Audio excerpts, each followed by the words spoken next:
Good morning student. हम लोग अपना शेयर का चैप्टर कर रहे थे, जिसमें हमने क्या चीज़ें पढ़ ली थी।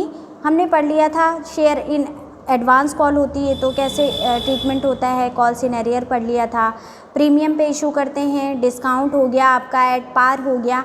तो काफ़ी चीज़ें हमने कवर अप कर ली थी। उसके बाद में हमारा जो नेक्स्ट एंड लास्ट टॉपिक आता है that is related with the forfeiture of share, मतलब कि अंशों का हरण। अंशों की हरण से मतलब क्या है, if any shareholders fail to pay the amount due on allotment और on any call within the specified period the directors may cancel his share, this is called forfeiture of share. मतलब ये कि जैसे अभी हम लोगों ने calls in arrear पढ़ा था, उसमें क्या होता था कि कोई एक मतलब शेयर होल्डर था जो पैसा नहीं दे पाता था अपनी कॉल्स के ऊपर, तो वो कॉल्स इन एरियर हम उसमें दिखा देते थे, क्योंकि हमें लगता था शायद चलो इसने आज पैसा नहीं दिया है कल दे देगा, कल नहीं दिया है तो परसों दे देगा, ऐसे करके हम लोग उसको कॉल्स इन एरियर में दिखाते थे। लेकिन अब क्या हुआ कि वो 3 महीने का टाइम उनको दिया गया था, लेकिन उस स्पेसिफाइड पीरियड में भी उन्होंने अपने पैसे का पेमेंट नहीं किया है, तो हमें मजबूरी में क्या करना पड़ेगा, शेयर वापस लेना पड़ेगा, है ना। जैसे मान लो कि आप एक कार को आपने इंस्टॉलमेंट पे ख़रीदा, ठीक, तो कुछ पैसे आपने एडवांस में दिए होंगे, फिर आपने क्या किया होगा, मान लो कि उसकी 20-20 हज़ार रुपये की तुमने इंस्टॉलमेंट बनवा ली, ठीक।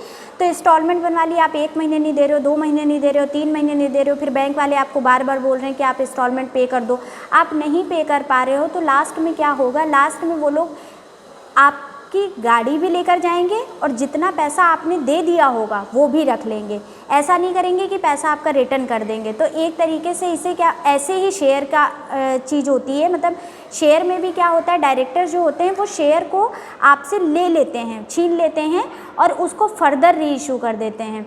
तो ये हो गई आपकी मतलब ये आपका हो गया अंशों का हरण। इसका ट्रीटमेंट किस तरीके से करते हैं या इसकी जर्नल एंट्री कैसे प्रिपेयर करते हैं वो हम आगे देखेंगे। उससे पहले थोड़ी सी थ्योरी भी पढ़ लेते हैं। तो थ्योरी में बताया गया है, it may be noted that the share can be forfeited only if the article of association of a company allow them to forfeit in the order to make forfeiture valid. कह रहे हैं अगर आप तभी अपने किसी भी शेयर को फॉरफीट कर सकते हो अगर आपके आर्टिकल ऑफ एसोसिएशंस में लिखा होगा। कंपनी के आर्टिकल ऑफ एसोसिएशन में नहीं लिखा होगा तो आप शेयर फॉरफीट नहीं कर सकते हो।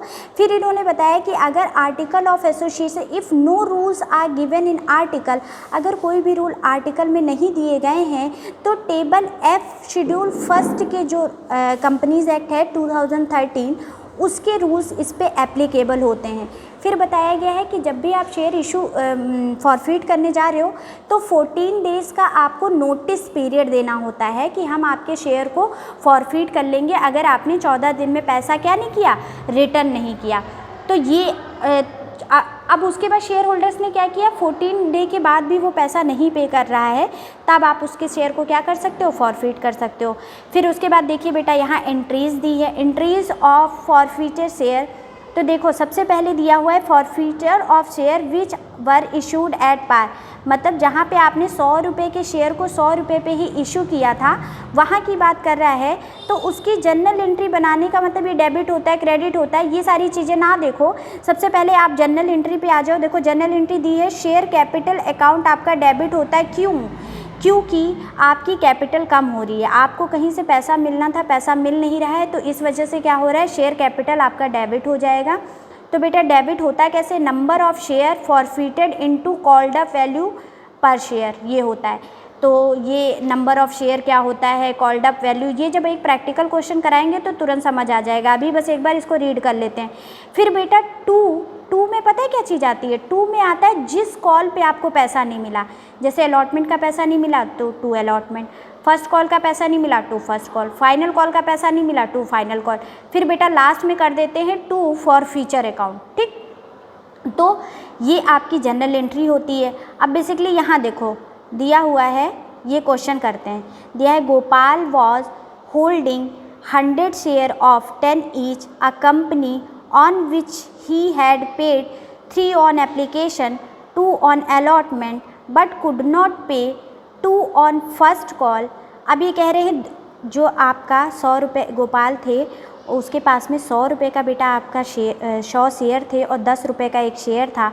उसने बताया है कि उसने क्या किया, 3 रुपये एप्लीकेशन पे कर दिए हैं और 2 रुपये उसने अलॉटमेंट पे कर दिए हैं, लेकिन वो क्या नहीं कर पाया है, 2 रुपये फर्स्ट कॉल पे नहीं पे कर पाया है। और फिर बताया कि डायरेक्टर के द्वारा उसके शेयर को क्या कर लिया गया, फॉरफिट कर लिया गया। ये एक तरीके से कॉल्स इन एरियर का ही केस होता है, लेकिन कॉल्स इस एरियर पे जो पैसा हमको नहीं मिल पाता है, जब हम उसको फॉरफिट कर लेते हैं तो वो हमको क्वेश्चन क्या हो जाता है, फॉरफिटेड का क्वेश्चन हो जाता है। तो देखिए इसकी एंट्री कैसे बनाएंगे। तो देखिए बेटा, यहाँ पे जो गोपाल हैं उनके पास में कितना 100 शेयर था और 10 रुपये का एक शेयर था। तो हम एप्लीकेशन पे जैसे अमाउंट लिखते हैं, 3 रुपये आपका किस पे है, 3 रुपये आपका एप्लीकेशन पे है, 2 रुपये अलॉटमेंट पे है और 2 रुपये बेटा आपका फर्स्ट कॉल पे है। और जब आप फाइनल कॉल निकालनी है तो 10 में से अगर माइनस कर लो तो आपका फाइनल कॉल 3 रुपये की आ गई। पर यहाँ पे फाइनल कॉल की बात ही नहीं की है तो उसका कोई मतलब नहीं बनता है। तो देखो यहाँ पे जब आप एंट्री बनाओगे तो आपकी सबसे पहली एंट्री जो बनती है, शेयर कैपिटल अकाउंट डेबिट होता है।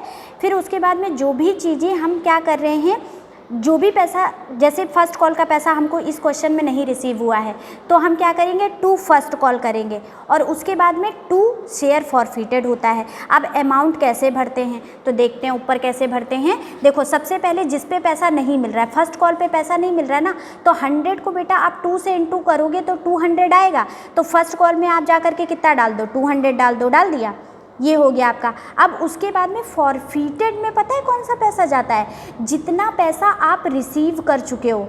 याद रखना, जितना पैसा आप रिसीव कर चुके हो वो फॉरफिटेड में जाएगा।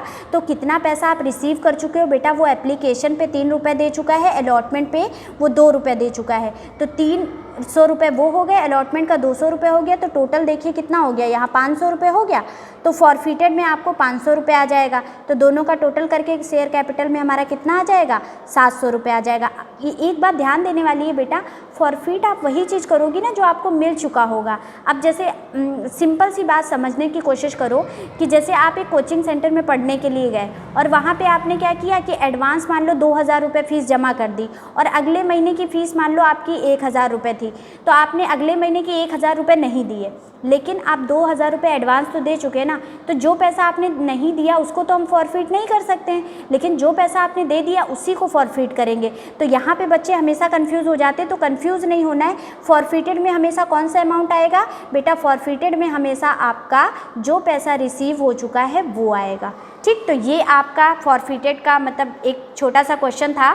अभी आगे आगे इसमें काफ़ी सारी चीज़ें हैं बताने के लिए, कराने के लिए। अभी रीइश्यू होगा आगे शेयर, तो अभी इतना करेंगे, मतलब ये वाली एंट्री जो है इसको आराम से क्लियर कर लेना है। बाकी नेक्स्ट क्वेश्चन में आपको समझाएंगे कि प्रीमियम पे अगर इशू होता है, प्रीमियम पहले रिसीव हो गया है, प्रीमियम बाद में रिसीव हुआ है, तो वो सारी एंट्रीज हम कैसे बनाते हैं। ठीक है, तो ये आज का क्वेश्चन था आपका, बाकी हम नेक्स्ट वीडियो में करेंगे।